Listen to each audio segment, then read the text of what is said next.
Hey everyone, and welcome. Today we're going to talk about the Global Sumud Flotilla.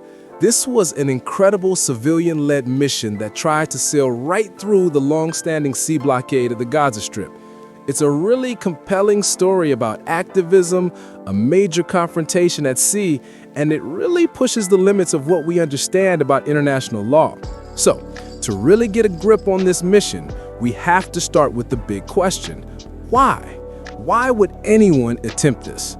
Well, for years, this powerful phrase, an open-air prison, has been used by everyone from human rights groups to UN officials to describe life in Gaza. It's all because of these severe long-term restrictions on the movement of both people and essential goods. All right, so here's our game plan. We'll kick things off with the blockade itself, then we'll get into the flotilla's mission and who was on board. After that, we'll cover the confrontation, the global reaction, and finally, we'll unpack why this whole thing matters on the world stage. First up, let's set the scene. To really get what the flotilla was trying to do, we have to understand the situation that sparked it in the first place: the blockade of the Gaza Strip. You know, this blockade didn't just pop up out of nowhere. The restrictions actually started way back in the early 90s. But the real turning point was 2007. That's when a full-on land, sea, and air blockade was imposed. This led to other freedom flotillas trying to get through. And then the restrictions were tightened even more in late 2023. And this is where things get really controversial on the international stage. Major humanitarian bodies like the UN argue that this blockade is basically a form of collective punishment. You know, punishing a whole population for the actions of a few. And that's a huge deal, because under international humanitarian law, that's explicitly forbidden. So you've got this really tense situation. What happens next? Well, this is where the flotilla comes in. It wasn't a government response. Instead, a global movement decided to take matters into its own hands as a direct act of civil disobedience. The mission's goals, they were crystal clear. They called it Sumud, which is a Palestinian word for steadfast resilience.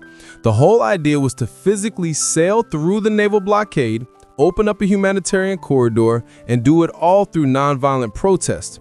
And it's really important to know who was behind this. This wasn't some state-sponsored mission. Nope. It was a massive team-up of grassroots movements from all over the world, all completely independent, with no ties to any government. And that citizen-led approach is really at the heart of what this was. So who were the people who actually signed up for a mission this risky? Well, when you look at the list, it's a truly global and diverse group.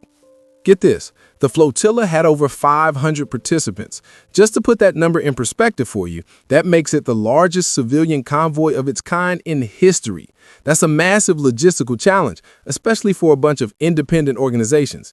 And these people came from literally everywhere. We're talking folks from 44 different countries joining in. That just goes to show you how widespread the international concern over the situation in Gaza really was.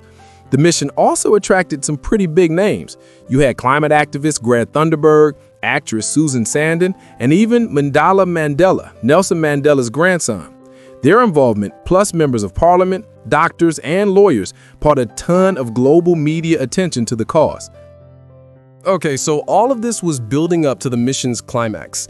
As the flotilla got closer to its destination, it hit the most critical and dangerous part of its journey, the confrontation with the Israeli Navy. And the whole encounter played out in this really tense but predictable way. While the flotilla was still in international waters, Israeli naval ships approached them. Warnings were given, the activists refused to turn back, and then Israeli forces boarded the vessels, took control, and diverted them to an Israeli port. Just like that, their journey to Gaza was over. So the mission was stopped dead in its tracks before it could ever reach Gaza. Instead of delivering aid, dozens of participants from all these different countries were detained. As you can see, the arrests were from all over, including some of those high-profile people who had joined the mission.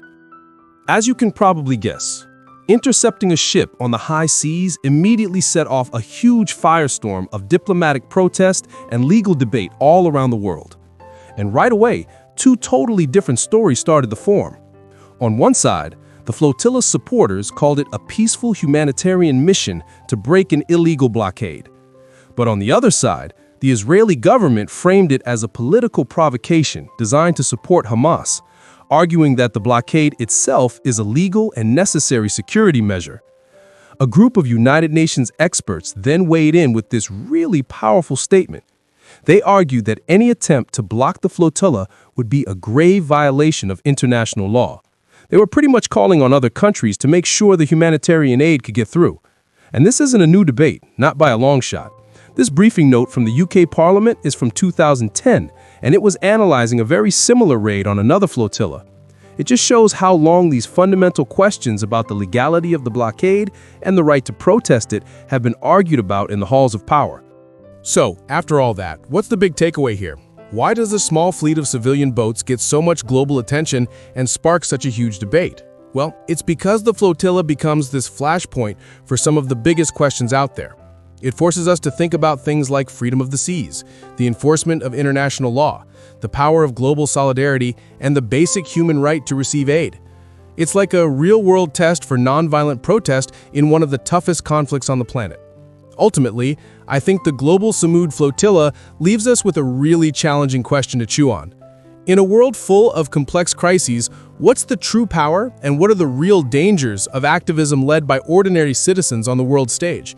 It's a complicated issue for sure with no easy answers, and we would genuinely love to hear what you think about it. Please share your perspective with us in the comments below. And if you found this breakdown useful, please go ahead and subscribe. We're here to unpack the big, complex topics that are shaping our world in a way that's clear and direct. Thanks for watching.